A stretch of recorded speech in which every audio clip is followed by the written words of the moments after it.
The 20th century saw a seismic shift in education, moving away from personal growth toward workforce preparation.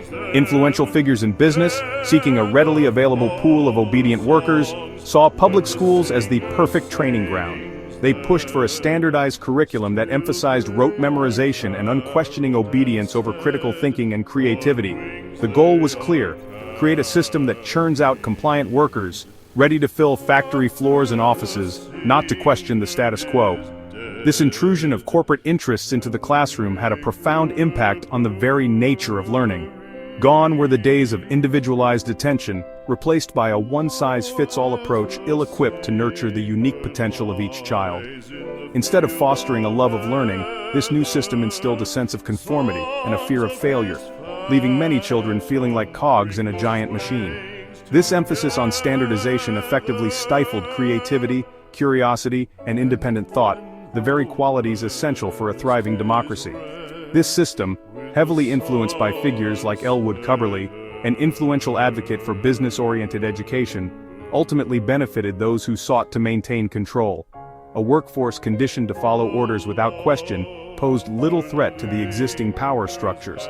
The classroom became a training ground for obedience, not a breeding ground for informed citizens capable of critical thought and independent action. The consequences of this corporate-driven education system extended far beyond the classroom, seeping into the very fabric of society and undermining the sense of community that had long bound people together. As the emphasis shifted from local control to centralized, standardized education, communities lost their voice in shaping the values and priorities instilled in their children. This erosion of local autonomy further served the interests of big business, creating a more homogeneous and easily controlled consumer base. The decline of community ties can be directly linked to the rise of consumerism, another agenda aggressively promoted by powerful corporations throughout the 20th century. Citizens, once encouraged to find fulfillment in their relationships and contributions to their communities, were now bombarded with messages urging them to seek happiness through material possessions and consumption. This shift had a devastating impact on the family unit, as parents found themselves increasingly pressured to work longer hours to afford the trappings of this new consumerist lifestyle. They had less time and energy to devote to their children and communities. The bonds that once held families and communities together began to fray, leaving individuals feeling isolated, alienated, and increasingly reliant on corporations to fulfill their needs. The decline of the family unit, a cornerstone of a healthy society, went hand in hand with a decline in religious faith during the 20th century. This decline, while complex and multifaceted, was exacerbated by the rise of secularism, often promoted by those who saw traditional values as an impediment to their vision of progress and economic growth. The weakening of these institutions, family and faith, created a void in the lives of many, a void that was quickly filled by consumerism and a relentless pursuit of material wealth and fleeting pleasure. This pursuit, however, proved to be a poor substitute for the genuine connection and sense of belonging that strong families and communities provide. The consequences of this societal shift have been profound and far-reaching, contributing to a sense of widespread anxiety, depression, and a loss of meaning and purpose in life. The breakdown of the family unit and the decline in religious faith have had a particularly detrimental impact on young people.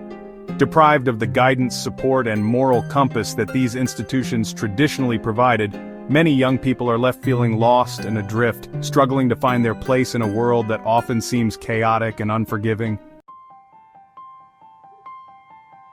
The societal consequences of these trends are undeniable. School violence, once a rare occurrence, has become a tragic reality in many communities. The rise in mental health issues among young people is alarming, and the fabric of our society seems increasingly frayed, marked by division, distrust, and a lack of shared values.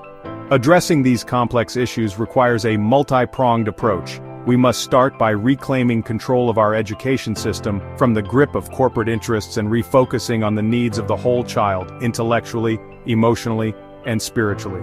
This means empowering parents and local communities to have a greater say in what and how their children are taught. We must elect leaders who prioritize the well-being of families and communities over corporate profits. Leaders who understand that a strong nation is built on strong families and a shared commitment to the common good. We must also rediscover the importance of meaningful work that provides not just a paycheck, but a sense of purpose and contribution to something larger than ourselves.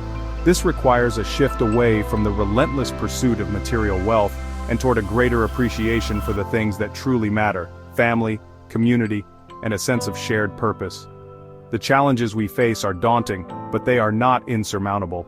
By returning to the timeless values that have always been the bedrock of strong societies, we can begin to heal the wounds of the past and build a brighter future for generations to come. Big Pharma's role in this treacherous scheme cannot be ignored. They poison our children with their products, creating symptoms and then selling treatments for those so-called symptoms, which are just side effects of a broken society. Let's try to fix it by holding these corporations accountable and prioritizing the health and well-being of our children and communities. Email me at ryantb1981@gmail.com or comment if you have a plan to fix this.